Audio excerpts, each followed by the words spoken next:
எல்லாம் குளிச்சுட்டு வந்துட்டு இருக்கிறாங்க பாருங்க. இன்னும் கொஞ்சம் பேர் இருக்கிறாங்க பாரு. நம்ம பாம்பராக்கு சாமி வந்துட்டு குளிச்சுட்டு அடுப்பில் காண்டிட்டு பிடிச்சிட்டாரு தண்ணி காய வைக்கிறது. சாமி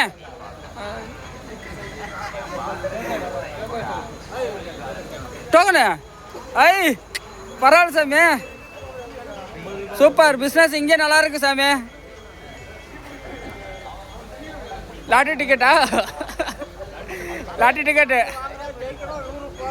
ஓ 100 சாமி 100 போகிறோமா ஊருக்கு போகிறோமா? ரெண்டில் ஒன்றா? சரி ஓகே.